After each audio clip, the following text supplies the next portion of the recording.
Hello बच्चों, कैसे हैं आप लोग। बच्चों उम्मीद है आप लोग बहुत ही बेहतरीन होंगे।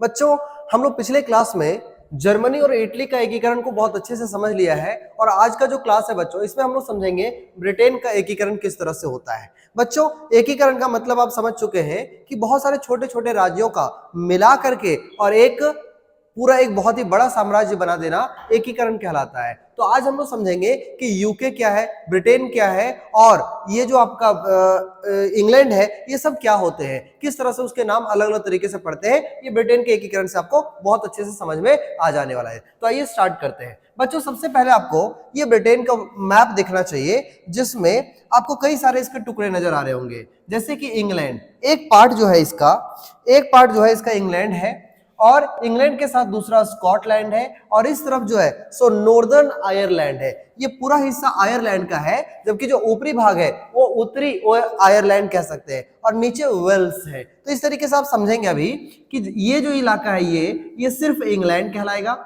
इसके साथ वेल्स और स्कॉटलैंड जब मिल जाता है बच्चों तो इसे हम लोग ब्रिटेन कहते हैं और जब उसके साथ नॉर्थ आयरलैंड को भी शामिल कर दिया जाता है तो ये पूरा यूके कहलाता है। लेकिन ये जो है तो सारा एकीकरण का मामला हुआ कैसे, किस तरीके से ये पूरी तरह से एकीकृत हुआ, उसे आइए समझते हैं पूरे डिटेल में। देखिए तो हमारा जो टॉपिक है बच्चों इसमें समझना है कि 18वीं शताब्दी में पहले ब्रिटानी राष्ट्र नहीं था। कहने का मतलब 18वीं शताब्दी से पहले 18th सेंचुरी, जब हम 18th सेंचुरी की बात करते हैं तो टाइम पीरियड आता है 1700 से लेकर 1799। तो इससे पहले जो है सो ब्रिटानी राष्ट्र नहीं था। कहने का मतलब ब्रिटेन नाम का कोई अपना जो है सो पूरा एक यूनाइटेड जो है सो पूरा स्टेट था ही नहीं। ब्रिटानी राष्ट्र पर रहने वाले लोग जो थे, जैसे कि ये सारा जो लैंड था उस समय, यहाँ पे रहने वाले लोग अंग्रेज, वेल्स, स्कॉट या आयरिश हुआ करते थे। अब आयरलैंड पे रहने वाले लोग जो है वो आयरिश कहलाएंगे, स्कॉटलैंड पे रहने वाले स्कॉटिश कहलाएंगे, ये वेल्स और यहाँ के लोग अंग्रेज कहलाते थे। और इन सभी की मुख्य पहचान निर्जातीय थी। निर्जातीय का मतलब होता है बच्चों कि इनका नस्ल समान था, एक जैसे के लोग हुआ करते थे, लेकिन ये सारे अभी यूनाइटेड नहीं थे, सब अलग अलग थे। लिखा है आंग्ल राष्ट्र का धन दौलत और सत्ता में वृद्धि से लंबे विरोध आंग्ल संसद ने 1688 में राजतंत्र से ताकत छीन ली और एक राष्ट्र राज्य बना दिया जिसका केंद्र इंग्लैंड था। बच्चों यदि आप ध्यान से समझोगे तो इटली और जर्मनी का एकीकरण हम वास्तविक रूप से नहीं कह सकते कि वहां पर संविधान लागू हुआ, क्योंकि वहां पर संविधान लागू नहीं हुआ। लास्ट में हम देखते हैं कि राजा को ही एकीकृत जो पूरा देश होता है उसका राजा को ही मेन सम्राट घोषित कर दिया जाता है। तो वहां पर हम ऐसा नहीं कर सकते कि लोकतांत्रिक ढंग से जो है सो वहां पर एकीकरण हुआ और संविधान लागू हुआ। लेकिन बच्चों इसका परफेक्ट एग्जांपल हमें ब्रिटेन में नजर आता है, जहां पर शुरुआत में आंग्ल राष्ट्र का धन दौलत बढ़ता है और सत्ता में वृद्धि होता है तो काफी लंबा विरोध होता है और आंग्ल संसद ने 1688 ईस्वी में राजतंत्र से ताकत छीन लिया। आपने देखा कि राजतंत्र से ताकत छीन करके वहां पे संविधान बनाने की कोशिश की जाती है। तो इस तरह से हम समझेंगे कि एक्चुअली में एकीकरण जो हो रहा है, संविधान निर्माण हो रहा है, ये एक्चुअली में हम सही तरीके से सबसे अच्छा एग्जांपल आपको ब्रिटेन में नजर आएगा। इंग्लैंड और स्कॉटलैंड के बीच में अब सबसे पहले जो है बच्चों ये इंग्लैंड है और इंग्लैंड के साथ सबसे पहले स्कॉटलैंड मिलता है एक समझौते के जरिए जिसका नाम होता है एक्ट ऑफ यूनियन। बच्चों ये एक्ट ऑफ यूनियन 1707 मतलब 1707 में होता है जब इंग्लैंड के साथ स्कॉटलैंड आपस में मिल जाता है एक्ट ऑफ यूनियन के जरिए। और फिर इसका अब देखो ये जो इंग्लैंड है और स्कॉटलैंड है, इन सबका ये जो साझा जमीन बन गया है, ये पूरा जो जमीन इसका बना है, ये पूरा जो जमीन है ये कहलाएगा ग्रेट ब्रिटेन। और ग्रेट ब्रिटेन कहलाएगा मतलब United kingdom of great Britain. मतलब अभी तक ये जो सिर्फ इलाका है, ये जो छोटा सा इलाका ये इंग्लैंड कहलाएगा। इसके साथ यदि स्कॉटलैंड को भी मिला दिया जाए तो इसे हम कहेंगे United kingdom of great Britain. मतलब अभी ये दोनों मिला करके ब्रिटेन कहलाता है। अब बच्चों क्या हुआ, अब जाहिर सी बात है कि जब इंग्लैंड इसके ऊपर कब्जा कर चुका है तो यहां पर बोली जाने वाली गैलिक भाषा जो स्कॉटलैंड के द्वारा बोला जाता था, स्कॉटिश हाईलैंड्स को अपनी गैलिक भाषा बोलने और वहां का राष्ट्रीय पोशाक पहनने पे मनाही था। कहने का मतलब इंग्लैंड जब इसके ऊपर आक्रमण कर दिया और उस इलाके को जीत लिया तो वहां का जो लोकल लैंग्वेज था उसको समझ लीजिए कि हतोत्साहित कर दिया, उसे बोलने पे मनाही कर दिया। यहाँ का राष्ट्रीय पोशाक को भी नहीं पहनना जा सकता था। और अब यहाँ पे सारा रूल, चाहे संस्कृति हो या धर्म हो, हर चीज का जो बढ़ावा है वो इंग्लैंड का ही पूरे स्कॉटलैंड में फैलने लगा। इस तरीके से जो है सो इंग्लैंड और स्कॉटलैंड ये पूरा एक साथ मिल गया और इसका नाम ग्रेट ब्रिटेन रखा गया। अब बच्चों बात आती है आयरलैंड। अब आयरलैंड इसमें क्यों मिलती है, इसके पीछे अपना एक कहानी है, आपको ये पॉलिटी में भी पढ़ना है, ये क्या है इसके बारे में। तो बच्चों ये पूरा जो इलाका आपको नजर आ रहा है ये है आयरलैंड, और आयरलैंड का जो ऊपरी हिस्सा है ये, इसका नाम है नॉर्थ आयरलैंड, नॉर्दर्न आयरलैंड मतलब उत्तरी आयरलैंड। उत्तरी आयरलैंड का सबसे बड़ा प्रॉब्लम ये है कि यहाँ पर 53% प्रोटेस्टेंट रहते हैं और 44% जो है वो कैथोलिक्स रहते हैं।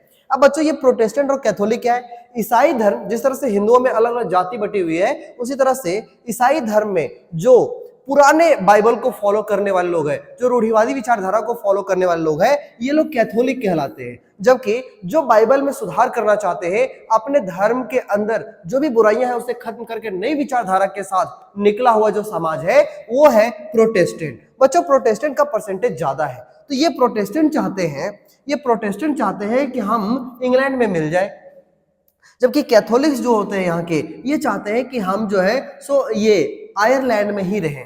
कहने का मतलब ये जो आयरलैंड है इसी में हम शामिल होकर के रहे। लेकिन ज्यादा पॉपुलेशन आपको नजर आ रहा होगा कि प्रोटेस्टेंट का परसेंटेज ज्यादा है, तो ये परसेंटेज जो है ज्यादा होने की वजह से ये जो है सो उधर की तरफ मिलना ज्यादा पसंद करते हैं, और ये जो कैथोलिक्स है वो इसके साथ रहना पसंद करता है। और जो आयरलैंड है, सदर्न आयरलैंड के जो लोग हैं, यहाँ का जो सत्ता है वो चाहता है कि हम इसे अपने में ही मिला के रखें, उसे उसकी तरफ ना जाने दें। लेकिन बच्चों प्रोटेस्टेंट के द्वारा यहाँ के लोगों के साथ बहुत ज्यादा क्या कहते हैं विद्रोह होता है, बहुत ज्यादा क्रांति होता है, कई आंदोलन होते हैं, लेकिन ये सारे आंदोलन असफल होते हैं और फाइनली जो नॉर्थ आयरलैंड का ये जो इलाका है इसे इंग्लैंड में मिला दिया जाता है। आई होप आपको ये कहानी समझ में आ गया होगा। आइए समझते हैं।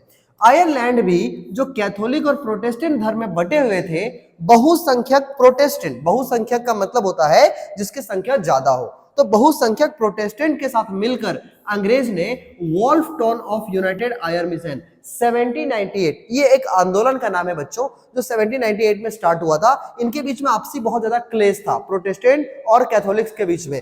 कैथोलिक यही रहना चाहते थे, ये भी उसे यही रखना चाहता था, लेकिन प्रोटेस्टेंट उधर जाना चाहते थे। तो कई सारे आंदोलन होते हैं, लेकिन सारे आंदोलन असफल हो जाते हैं, और फाइनली असफल विद्रोह के बाद 1801 का समय आता है जब आयरलैंड को बलपूर्वक यूनाइटेड किंगडम में मिला लिया जाता है। मतलब जब ये और ये था उसमें उसका नाम ब्रिटेन था, अब जब नॉर्दर्न आयरलैंड भी इसके साथ मिल जाता है तो अब ये जो पूरा संयुक्त ये जो साम्राज्य बना है इसका नाम यूनाइटेड किंगडम कह दिया जाता है। और इस तरीके से आपने देखा कि इंग्लैंड क्या है और ब्रिटेन क्या है और यूनाइटेड किंगडम क्या है। इस तरीके से पूरा समझ लीजिए कि एकीकृत साम्राज्य बन गया। अब नए ब्रिटानी राष्ट्र में आंग्ल संस्कृति का प्रचार प्रसार बढ़ा। ये आंग्ल संस्कृति का मतलब है अंग्रेजों की संस्कृति। अंग्रेजों की संस्कृति का प्रचार प्रसार किया गया, धर्म का बहुत ज्यादा प्रचार प्रसार किया गया, अंग्रेजी भाषा को वहां पे प्रमोट किया गया, ताकि ये तीनों जो इलाका है यहाँ पर समान धर्म, समान नस्ल और एक जैसी संस्कृति को मानने वाले लोग हो सके, और देश जो है वो लंबे समय तक एकता में बंधा रहे, वो कभी टूट ना पाए। इसीलिए यहाँ पे आंग्ल संस्कृति का प्रचार प्रसार बहुत तेजी से बढ़ा, जहां ब्रिटानी झंडा रखा गया और झंडे का नाम था यूनियन जैक। जैसे हमारे यहाँ भारत में हमारे पास जो झंडा है उसका नाम है तिरंगा, उस तरीके से जो उस समय ब्रिटेन, जो एकीकृत ब्रिटेन था, वहां का जो ब्रिटानी झंडा था उसका नाम यूनियन जैक रखा गया, और वहां का राष्ट्रीय गान जो है वो God save our noble king, ये वहां का राष्ट्रीय गान बनाया गया। और इस तरीके से बच्चों यूनियन जैक के नीचे ये तीनों साम्राज्य के जो लोग हैं जो अभी एकीकृत हुए हैं, वो अब जो है सो धीरे धीरे उनके अंदर राष्ट्रवाद की भावना आएगी और ये सभी मिल करके एकीकृत ब्रिटेन का एक साझा नागरिक बन जाएंगे। और वहां का जो राष्ट्रगान है वो God save our noble king बनता है। इन सब का वहां पे बहुत ज्यादा प्रोत्साहन किया जाता है ताकि ये देश यूनाइटेड रहे और अपनी ही संस्कृति को हमेशा आगे की तरफ बढ़ाते रहे। तो आई होप समझ में आ गया होगा कि ये जो पूरा ब्रिटेन है वो किस तरीके से स्कॉटलैंड को पहले एक्ट ऑफ यूनियन के जरिए अपने में मिलाता है, और फिर यहाँ पे कैथोलिक और प्रोटेस्टेंट के आपसी झगड़े के वजह से जो है सो प्रोटेस्टेंट लोगों का इसमें समावेश हो जाता है,